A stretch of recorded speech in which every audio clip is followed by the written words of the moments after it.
Hello दोस्तों, स्वागत है आपका हमारे यूट्यूब चैनल सबसे अनोखा सेंटर में।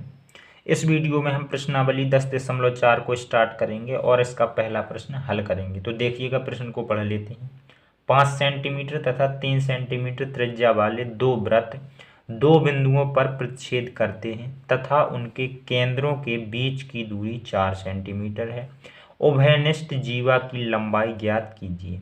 तो पहले तो हमने प्रश्न में दी गई इन्फॉर्मेशन के हिसाब से आकृति बना ली, दो वृत्त बना लिए जो ए और बी पर प्रतिच्छेद करते हैं। और प्रश्न कह रहा है कि जो ए बी है, दोनों वृत्तों की जीवा या फिर कह लें उभयनिष्ठ जीवा, इसकी लंबाई हमें निकालनी है। ठीक है। और जो ये वाला वृत्त है, इसकी त्रिज्या ओ ए बराबर कितनी है? 5 सेंटीमीटर। और इस वाले वृत्त की त्रिज्या ओ डैश ए बराबर 3 सेंटीमीटर। और दोनों वृत्तों के केंद्रों के बीच की दूरी है 4 सेंटीमीटर। ठीक है। तो देखिएगा, पहले हम लोग लिख लेते हैं जो हमें दिया जा रहा है। तो यहाँ पर हम लोग लिख लेंगे ओ ए बराबर, इस वाले वृत्त की त्रिज्या ओ ए बराबर कितना है? 5 सेंटीमीटर। तो यहाँ पर लिख लेंगे 5 सेंटीमीटर। और इस वाले वृत्त की त्रिज्या ओ डैश ए बराबर कितनी है? 3 सेंटीमीटर। तो यहाँ पर लिख लेंगे ओ डैश ए बराबर 3 सेंटीमीटर।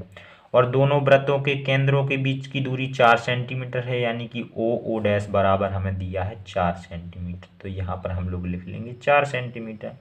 अब हमें ए बी दोनों वृत्तों की उभयनिष्ठ जीवा की लंबाई निकालनी है। तो हम ए बी बराबर लगा लेंगे क्वेश्चन मार्क। ठीक है, ये हमें निकालना है। तो देखिएगा, हम लोगों ने प्रश्नावली 10.3 में एक सवाल हल किया था 3 नंबर का। उसमें हमने सिद्ध किया था कि जो ये उभयनिष्ठ जीवा होती है, इस जीवा को ये केंद्रों को मिलाने वाला रेखाखंड लंब समद्विभाजित करता है। यानी जो ये रेखाखंड जीवा को काट रहा है, ये 90 अंश पे काट रहा होगा। और जो जीवा के दो भाग बन रहे हैं, इसे हमने जहाँ पर ये काट रहा है, इसे हमने एम मान लिया। तो ये एम ए बराबर एम बी, यानी ये दोनों भाग क्या होंगे? आपस में बराबर होंगे। ठीक है। तो देखिएगा, यदि हम ए बी इस पूरी जीवा को लिखना चाहें तो दो पार्ट में लिख सकते हैं, एम ए और प्लस एम बी। ठीक है, पूरी जीवा बन जाएगी हमारी दो पार्ट जब हम जोड़ देंगे। ठीक है। तो यहाँ पर देखना ध्यान से, पहले तो हम लिख लेते हैं जो ये पार्ट होंगे कैसे होंगे? बराबर होंगे। तो यहाँ पर लिख लेते हैं एम ए बराबर एम बी। और बराबर क्यों होंगे? हम आपको बता चुके हैं कि जो ये रेखाखंड होता है, इस जीवा को लंब समद्विभाजित करता है। समद्विभाजित का मतलब होता है जो ये दो पार्ट बन रहे हैं, ये दोनों बराबर होंगे। ठीक है। और ये वाला कोण कितने होगा? 90 अंश का होगा। इन चारों में से हम कोई भी एक 90 का ले सकते हैं कोण। ठीक है। तो यहाँ पर देखिएगा, हमने एम ए बराबर एम बी लिख लिया। अब हम ए बी को दो पार्ट में लिख सकते हैं। तो यहाँ पर ए बी बराबर हम लोग लिख सकते हैं M A plus M B, M A plus M B.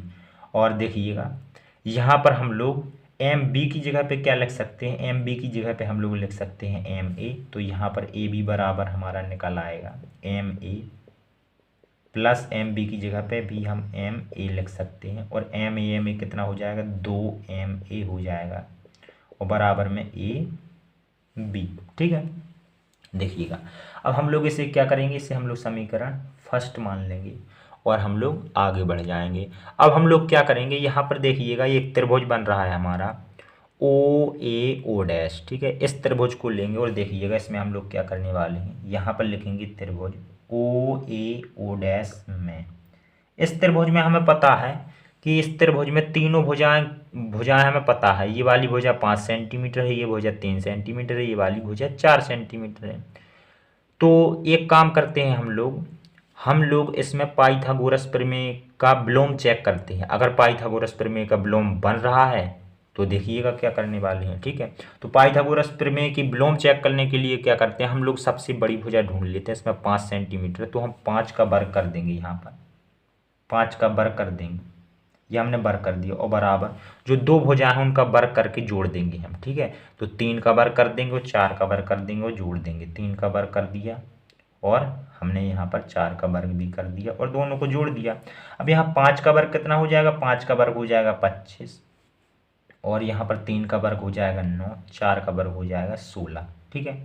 अब यहाँ पर 25 बराबर यहाँ पर 16 और 9 हो जाएगा हमारा 25, यानी कि इसमें पाइथागोरस प्रमेय का विलोम लग रहा है। यानी कि हम कह सकते हैं जो ओ ए ओ डैश है ये क्या समकोण त्रिभुज है।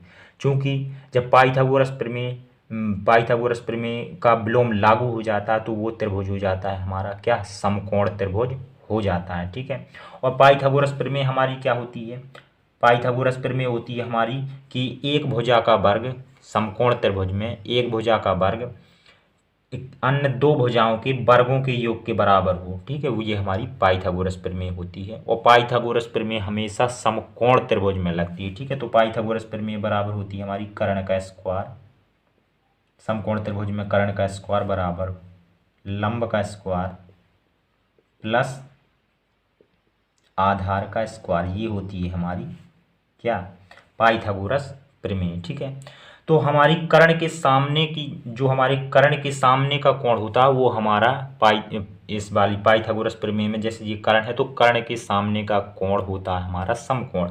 तो यहाँ पर देखिएगा, यहाँ पर क्या है, कर्ण हमारा कितना है 5 का स्क्वायर, लंब कितना है 3 का स्क्वायर और आधार कितना है 4 का स्क्वायर। ठीक है, तो यहाँ पर कर्ण कितना हमारा 5 सेंटीमीटर है, 5 सेंटीमीटर, तो कर्ण के सामने का कोण क्या होता है हमारा समकोण होता है यानी 90 अंश का होता है। तो ये वाला कोण हमारा कितना होगा 90 अंश का होगा। ठीक है, अब इस त्रिभुज में देखिएगा, इस त्रिभुज में एक तो 90 अंश का कोण ये मिल रहा है, एक ये मिल रहा है। और जो 90 अंश का कोण किसी त्रिभुज में होता है वो उस त्रिभुज की ऊंचाई होती है या फिर कह लें लंब होता है।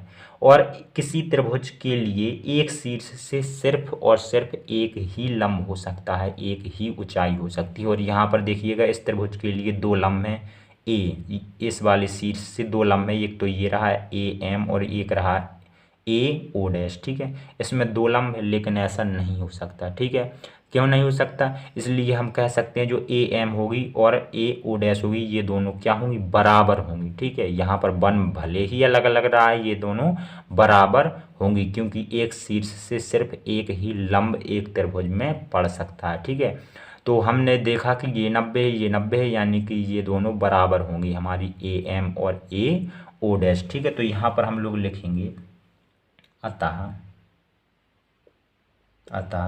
जब इसमें पाइथागोरस प्रमेय का विलोम लग गया तो हम लिखेंगे अतः जो हमारी ए एम है वो हमारी बराबर किसके होगी ए ओ डैश की। ठीक है, अब यहाँ से देखिएगा हम लोग क्या करने वाले हैं, यहाँ से हम समीकरण फर्स्ट को काम में लेंगे। समीकरण फर्स्ट से समीकरण फर्स्ट क्या है हमारा ए बी बराबर है 2 MA या फिर AM भी कह सकते हैं। ठीक है, तो यहाँ पर देखिएगा अभी हमने AM बराबर कितना निकाला है ए ओ डैश निकाला है। ठीक है, क्या निकाला ए ओ डैश, तो यहाँ पर हम MA की जगह पे कितना लिख सकते हैं ए ओ डैश लिख सकते हैं। ठीक है, MA और AM का मतलब एक ही है तो AB बराबर यहाँ पर हमारा बन जाएगा 2A ओ डैश। यहाँ पर हम लोग लिख देंगे चूँकि जो हमने ए एम बराबर अभी निकाला है वो हमने निकाला है ए ओ डैश। ठीक है, अब देखिएगा हमें ए ओ डैश का मान पता है, ये देखिएगा 3 सेंटीमीटर है, तो ए बी बराबर हमारा कितना हो जाएगा 2 और ए ओ डैश का हम लोग मान रख देंगे कितना है 3 है तो यहाँ पर 3 रख दिया। और ए बी बराबर कितना हो जाएगा हमारा 3 दूना 6 सेंटीमीटर, चूँकि लंबाई हमेशा सेंटीमीटर में दे रखी है इस प्रश्न में, तो यहाँ पर ये आ गया हमारा ए बी बराबर 6 सेंटीमीटर। और यही तो हमें निकालना था ए बी की लंबाई। ठीक है, यही तो हमारी उभयनिष्ठ जीवा है ये वाली। ठीक है, तो इस प्रकार से ये पहला प्रश्न कंप्लीट हो जाता है। चलिए मिलते हैं अगली वीडियो में, धन्यवाद।